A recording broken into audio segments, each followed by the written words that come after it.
Une des recettes pour non pas gérer son tract, mais l'apprivoiser ou faire en sorte qu'il devienne véritablement une énergie, c'est la mobilisation du corps. Voilà, moi, en coulisses, avant de rentrer, je cours. C'est-à-dire que je passe par des phases d'exercice corporel qui fait qu'il n'y a pas que mon cerveau qui est mobilisé par l'importance de ce qui va se passer. Non, tout mon cœur s'accélère, ma respiration, tous les muscles, les articulations, tout mon moi participe. Ça, c'est une première prise de conscience qu'il faut avoir, et même technique que l'on peut utiliser, c'est mettre son corps au service de sa prise, même si on est derrière un pupitre, assis ou debout, immobile, hein, pendant sa prise de parole.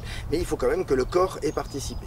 Et j'en reviens encore à l'intérêt de la peur juste avant. Si elle n'est pas liée avec un effort physique derrière, c'est très contraignant. Le pire, ce serait de ne pas rentrer en scène, finalement, d'avoir eu le trac avant et de ne pas pouvoir rentrer en scène. Alors ça, c'est terrible.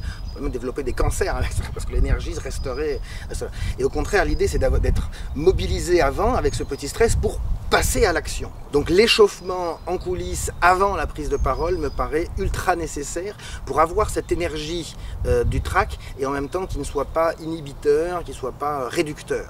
Au contraire, qu'il commence à se libérer par le corps. La deuxième chose qui est importante, c'est de créer du lien entre celui qui va prendre la parole et les auditeurs.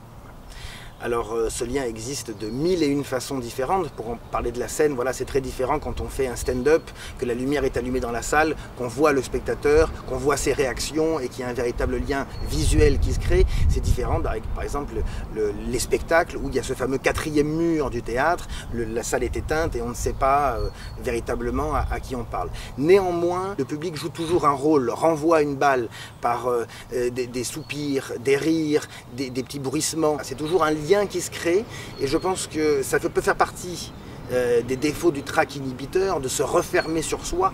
Au contraire, je pense qu'une fois qu'on a bien réussi à avoir cette énergie de l'importance de ce qu'on va faire et de se mobiliser par rapport à l'événement, il faut au contraire sortir de soi, s'ouvrir et créer du lien avec le spectateur, le monde extérieur, les partenaires éventuels, si jamais on est à 2 ou 3 à faire la prise de parole. Voilà. C'est bien l'ouverture au monde qui va créer le lien et qui va rendre la prise de parole vraiment pertinente et audible.